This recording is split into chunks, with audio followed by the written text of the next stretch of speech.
මේ සාරියෙන් තමයි විවිධ විදිහට සාරිය අඳින්නේ. ඔසරිය, සාරිය, ගුජරාටිය, ගවුම විවිධ විදිහට මේකෙන් හැඩ කරලා එක එක දේවල් අඳිනවා.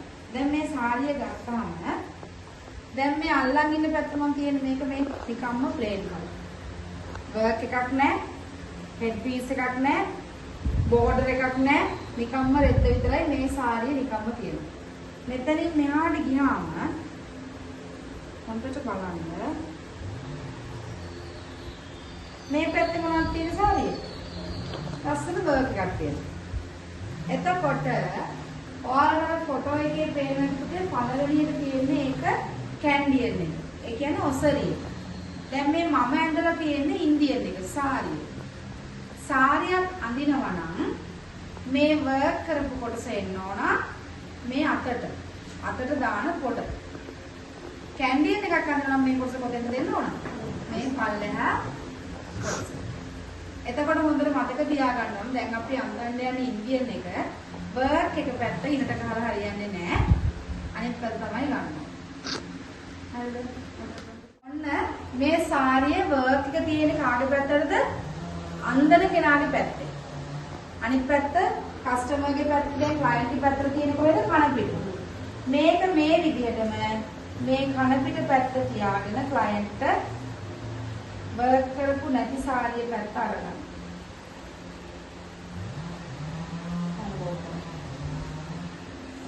ඊට පස්සේ ඉන්නට යට කරන්න පටන් ගන්න මේ හරියට මේ කඳේ භාගය වෙන වෙන තැන තියෙන්නේ.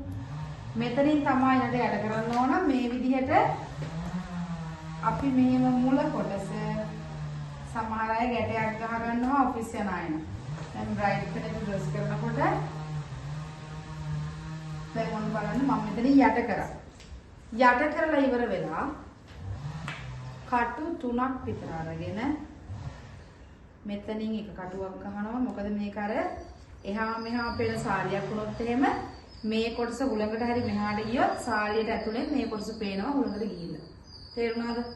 ඊට පස්සේ අන්ඩර්ස්කර්ට් එකේ මේ හරිය දැන් මෙයා නම් අන්ඩර්ස්කර්ට් එක ගන්න ජීන්ස් එකේ තියෙන්නේ. මෙතනින් ගහනවා තව එක.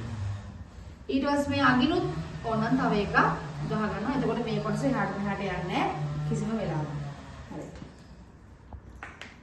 අපිට ගන්න. මේ විදිහට හැබැයි මේ යට කරනකොට හොඳට බලන්න ඕනේ චුට්ටක් මේ පැත්තෙන් පුත මේ විදිහට මේක ගම් වතුර වෙන්නත් බෑ. මොකද ගම් වතුර කියන්නේ? සාරිය මෙහෙම කොටට තිබ්බොත් එහෙම ඒකත් ලස්සනක් නෑ. ඒ නිසා හරියට කකුලේ ගානට මේ රවුමම නීට් එකට දැලි නොවි යට වෙලා යන්නේ. හොඳට උස බල බල යට කරනවා.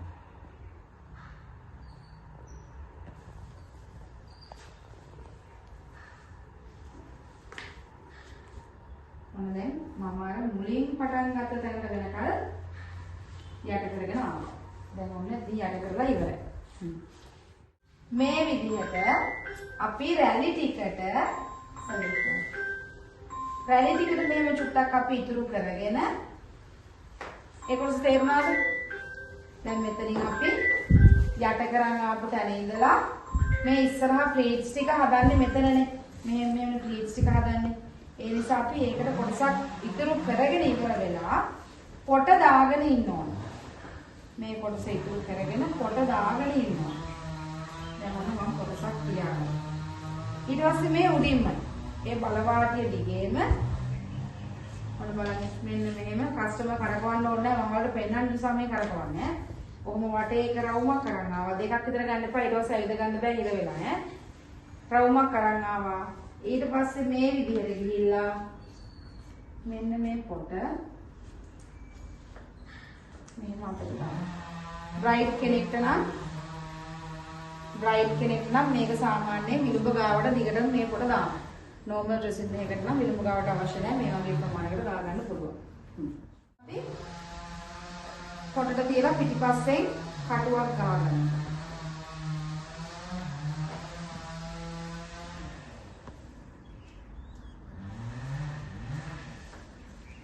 සාරියක් අරගෙන හොඳට මතක තියාගන්න. මෙහෙම ජැකට් ලූස් වෙන්න බෑ. අන්ඩර්ස්කර්ට් එක උන් ටයිට් අන්ඩර්ස්කර්ට් එකක් තියෙන්න ඕන. ජැකට් හිර වෙන්න ඕන. එතකොට තමයි නීට් එකට ඉන්දියන් එකක් ඩ්‍රෙස් කරන්න පුළුවන්. ඒකත් හොඳට අවධානය තියාගෙන ඉන්දියන් එකක් ඩ්‍රෙස් කරන්න. නැත්නම් කස්ටමර් කිව්වොත් එහෙම මේක හරියන්නේ නැහැ කියලා ඒක අන්දපු වරදක් නෙමෙයි පුතේ. අන්ඩර්ස්කර්ට් ජැකට් නීට් නැති වෙනකොට අන්දන්න බෑ නීට් එකක් නෑ. දැන් අපි මේ ගත්තකොට මේ විදිහට දැන් මේ ජැකට් වල සාමාන්‍ය මේක පැත්තක් වර්ක් කරනවානේ. වර්ක් කරලා නම් පොඩ මෙහෙම ගන්න පුළුවන්. මෙතන වර්ක් කරලා ලස්සනට තියෙනවා. නැත්නම් මේ විදිහට මෙහෙම මේකට උඩින් තියාගෙන ඔන්න බලන්න මම ගන්න විදිහ මේ වටෙන් මේක ඉර කරලා අරගෙන මේ මොහොතට මේක V shape එකද V හැඩයට අරගෙන කටුවක් අපි ගහගන්න.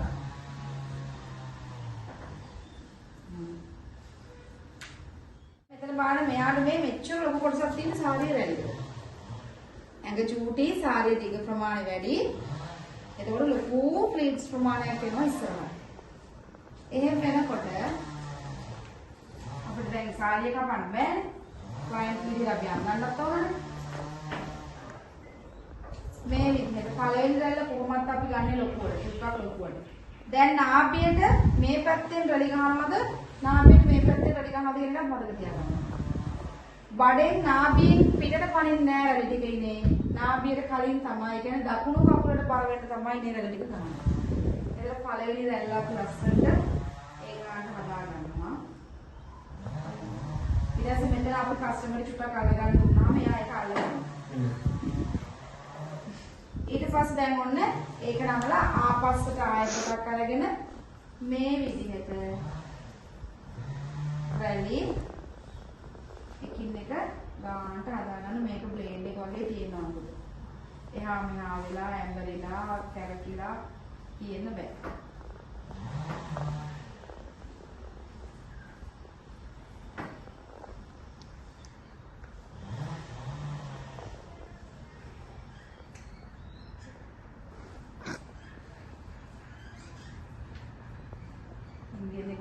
තව ක්‍රම තියෙනවා ඒවත් කියලා දෙන්න ඈ. දැන් ඔන්න රැලි ටික අපි ගානට හදාගත්තා. ඊට පස්සේ මෙතන ගත්ත මේ රැල්ල තියෙනවානේ. මේ රැල්ල චුට්ටක් උඩට උස්සලා මෙහෙම ආපස්සට නමලා අරගන්න. නමලා අරගෙන මේ තැන් තුනකින් වගේ කට තුනක් ගහගන්න. ආයෙ රැලි එහාට මෙහාට වෙන්නේ නැහැ.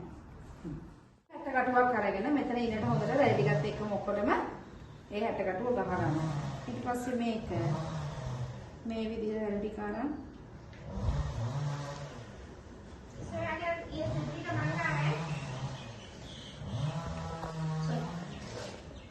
මෙතනින් කටුවක් ගහනවා.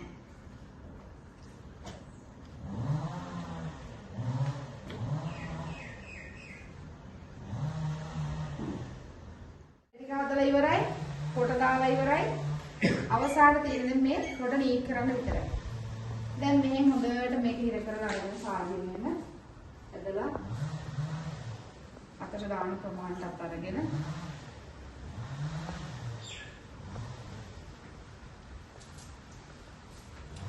අතට දාන ප්‍රමාණයට සාරිය අරගන්න.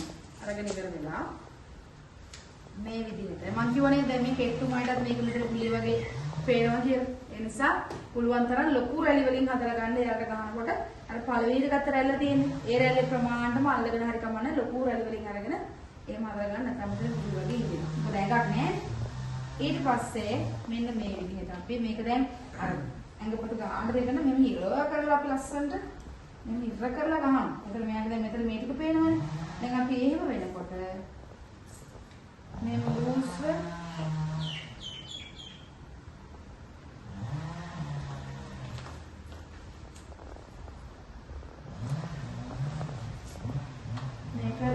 කෙරවලට ජැකට් එක දිගයි නම් ජැකට් එකේ කෙරවලට නැත්නම් ඉනේ කෙරවලට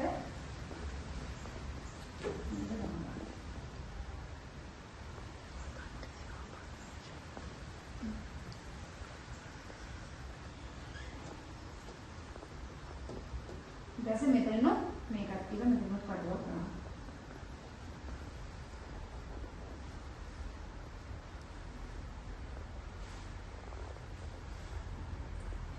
ඊට පස්සේ මේ විදිහට ඉන්දියන් රයිට් කෙනෙක් කියන්නේ ක්ලයන්ට් කියනවා මෙහෙම ධනිස් දෙකෙන් චුට්ටක් පල්ලෙහාට නැවෙන්න කියලා මේ හදලා සාරිය දෙන අර පාත් කරන ඇඟලා කොහොමද හැඩවෙන්නේ ඇඟ? දැන් පිට පාත් වෙනවා. දැන් මේ විදිහට මෙහෙම හොඳේ පල්ලාන්නේ හැට. මේ ටික හොඳට අපි හරියට මෙහෙම අදිනවා. ඇදලා කෙලිනකොට තමයි ඇඟේ හැඩ සම්පූර්ණයෙන්ම තේරෙන්නේ. ඊට පස්සේ ඉන්දියන් බ්‍රයිඩ් කෙනෙක් වුණාම අපිට කඩලා දාන සාරියක් අඳිනවාම මේ විදිහට දවසක් ගාම ඉන්නවනම් අර ඇලි ටික ගාන්න තියෙන්න ඕන. එතකොට මේ වගේ තව අවසානයේදී දිගට උස තියෙනවා නම් ඒව හදා ගන්න ඕනේ. හැම වෙලාවකම මේ වගේ නීට් එකට ඉන්දියන් සාරියක් අඳිද්දී තියෙනවා. මේක බ්‍රයිඩ් කෙනෙක් නම් පොට දිගට දාලා ඉන්දියන් එක අඳින්න ඕනේ. මේ වගේ පොටට දාන්නේ නැහැ. මේ තමයි සම්පූර්ණම අතට පොට කඩලා දාන ඉන්දියන් සාරිය.